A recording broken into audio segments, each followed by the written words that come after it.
Chaque matin, c'est la même bataille.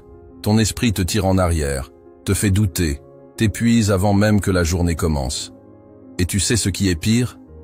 C'est que tu penses que c'est normal. Mais ce n'est pas normal. C'est un sabotage.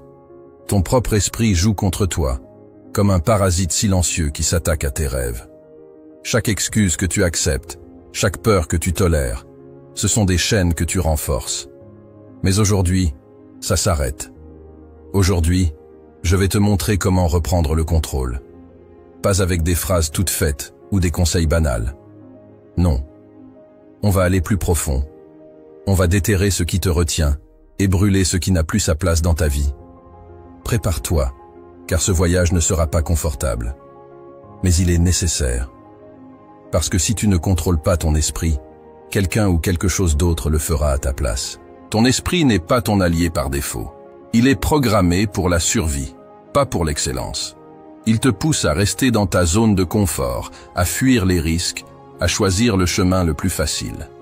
Il veut éviter la douleur à tout prix, même si cela signifie te priver de ton potentiel. Chaque peur, chaque doute, chaque excuse que tu as adoptée est une arme que ton esprit utilise contre toi. Mais pour reprendre le contrôle, tu dois d'abord identifier cet ennemi. Quels sont les schémas de pensée qui te paralysent? Est-ce la peur de l'échec? Le doute constant sur ta capacité à réussir? Ou peut-être cette petite voix qui te dit « ce n'est pas pour toi ».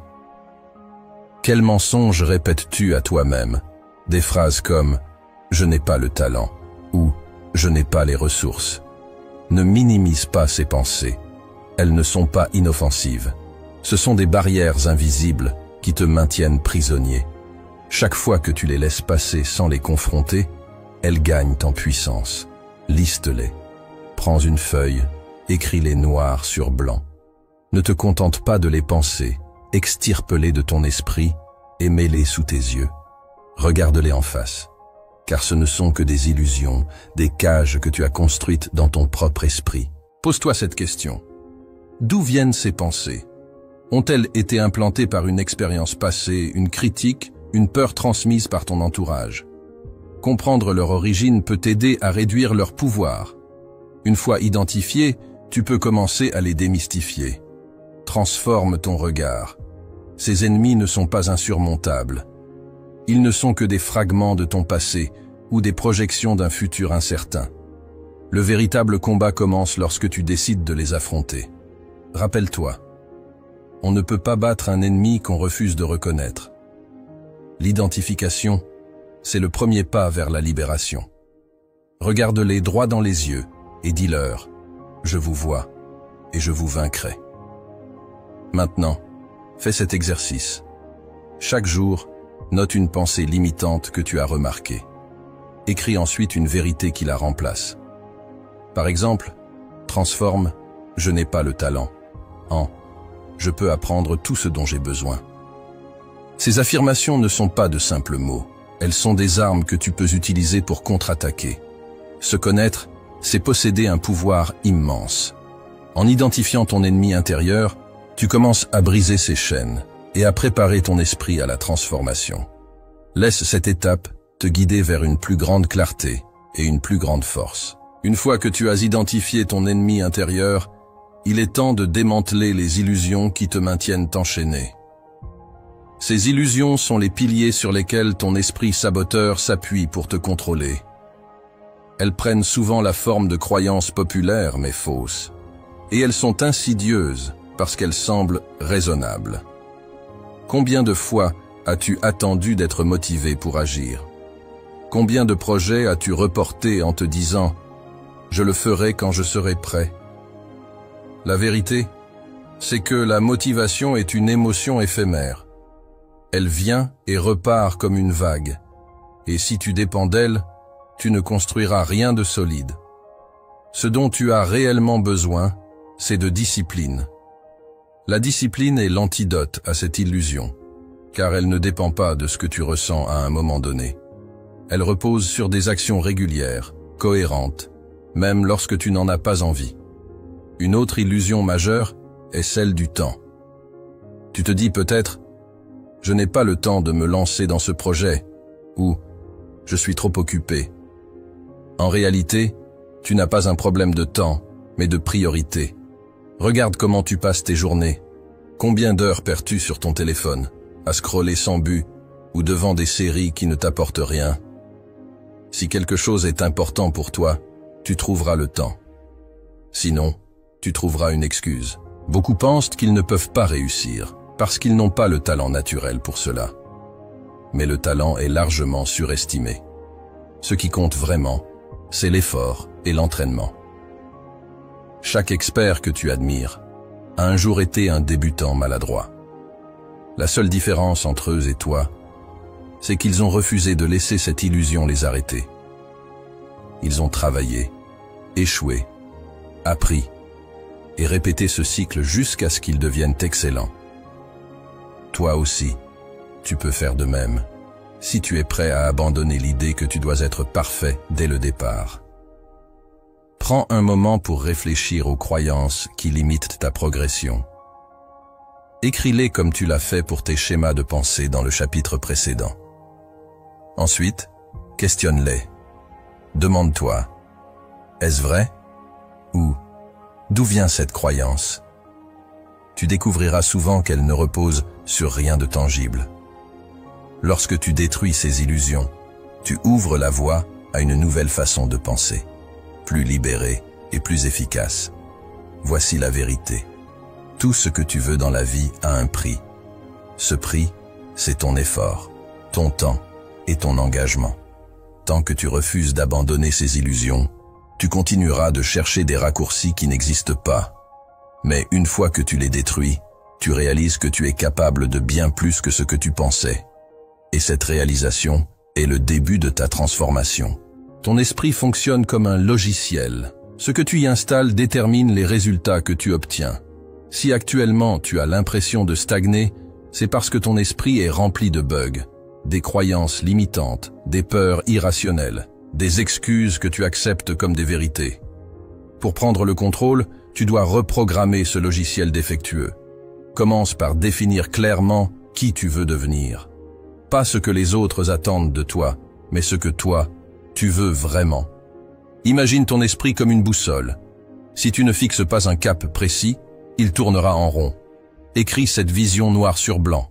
Pas juste dans ta tête, mais sur papier. Quand tu relis ces mots, ils commencent à s'imprégner dans ton subconscient. Les mots que tu utilises pour parler à toi-même sont puissants. Si tu te dis constamment « je suis nul » ou « je n'y arriverai jamais », ton esprit accepte ces phrases comme des ordres. Remplace-les par des affirmations puissantes. « Je suis capable ». « Je surmonte chaque obstacle ».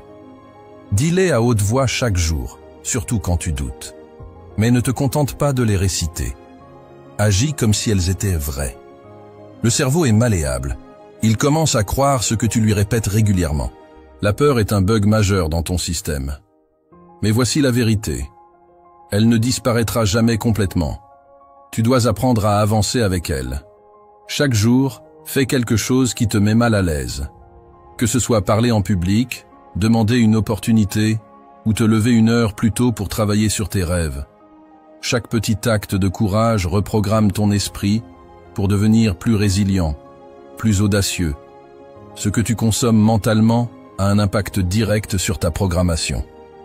Si tu passes des heures à regarder des contenus négatifs ou inutiles, ton esprit s'en imprègne. Au lieu de cela, nourris-le avec des livres inspirants, des podcasts motivants et des mentors qui ont atteint ce que tu vises. Fais de ton environnement un espace de croissance et de possibilités. La reprogrammation mentale passe par la répétition. Ce que tu fais régulièrement définit qui tu es.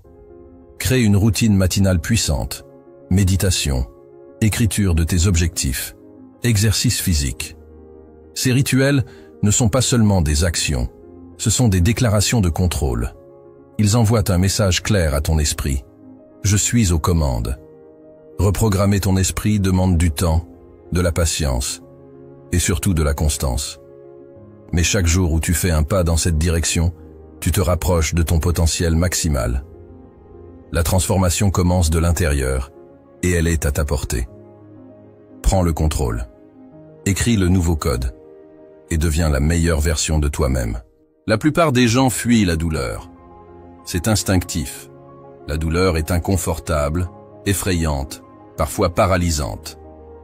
Mais voici la vérité que peu osent embrasser. La douleur est un professeur, un mentor, un carburant. Si tu apprends à l'utiliser, elle peut devenir l'une de tes armes les plus puissantes. Pense à ces moments de ta vie où tu as échoué, où tu as été humilié, où tu t'es senti insignifiant. Peut-être que tu as perdu une opportunité importante, que quelqu'un a douté de toi, ou pire, que tu as douté de toi-même. Rappelle-toi cette douleur. Ne la repousse pas. Ressens-la pleinement. Pourquoi? Parce que cette douleur contient des leçons que tu ne trouveras nulle part ailleurs. Chaque fois que tu veux abandonner, que ton esprit cherche des excuses pour ne pas avancer, replonge dans cette douleur. Dis-toi, plus jamais. Fais-en un rappel constant de pourquoi tu te bats, pourquoi tu te lèves chaque matin, pourquoi tu refuses de rester le même. La douleur, lorsqu'elle est utilisée correctement, peut devenir une source inépuisable de motivation. Mais n'utilise pas seulement ta propre douleur. Observe le monde autour de toi. Les souffrances des autres, les injustices, les défis auxquels les gens font face, tout cela peut alimenter ton feu intérieur. Transforme cette empathie en action. Dis-toi, je vais réussir, non seulement pour moi, mais pour tous ceux qui croient en moi, pour tous ceux que je peux inspirer. Finalement, comprends que la douleur est temporaire. Elle est là pour te façonner, pour te renforcer, pour te préparer à affronter des défis encore plus grands. Accueille-la, apprends d'elle, et utilise-la comme carburant pour atteindre des sommets que tu n'aurais jamais cru possibles. Contrôler ton esprit, c'est déclarer une guerre intérieure. Chaque jour, ton esprit essaiera de reprendre le dessus. Il te dira que tu es fatigué, que tu as fait assez, que tu peux te reposer. Ce sont des mensonges. Ton esprit déteste l'effort. Il cherche constamment à te ramener vers la facilité, mais c'est précisément là que tu dois te dresser contre lui. La guerre intérieure commence avec des rituels. Une routine matinale inébranlable est ton arme principale. Réveille-toi chaque jour à la même heure, même quand tu n'en as pas envie. Fixe des objectifs clairs et précis. Pas une longue liste, mais 3 tâches essentielles à accomplir coûte que coûte. Ensuite, adopte l'habitude du dépassement. Chaque jour, fais plus que ce qui est attendu. Si tu as décidé de courir 5 km, cours-en 6. Si tu dois travailler 2 heures sur un projet, ajoute 30 minutes de plus. Ce supplément d'effort, jour après jour, te distinguera des 99% qui se contentent du minimum. Mais surtout, arme-toi de résilience. La guerre intérieure n'est jamais terminée. Il y aura des jours où tu tomberas, où tu échoueras. C'est normal. Ce qui compte, c'est de te relever à chaque fois. De te rappeler que chaque bataille perdue fait partie d'une guerre plus grande que tu es destiné à gagner. Enfin, entoure-toi de discipline mentale. Apprends à méditer pour calmer le chaos intérieur. Réduis les distractions numériques qui volent ton attention. Et rappelle-toi chaque jour pourquoi tu te bats. Cette vision, cette flamme intérieure, est ta plus grande arme. Tout commence par ton esprit. Si tu le maîtrises, tu maîtrises ta vie. Chaque peur, chaque doute, chaque obstacle peut être transformé en tremplin. Mais personne ne le fera pour toi. C'est toi contre toi-même. Et si tu es prêt à combattre, à détruire ce qui te limite et à reconstruire ce qui te libère, alors tu deviendras invincible. Le contrôle de ton esprit est la clé. Prends-la et forge ta destinée.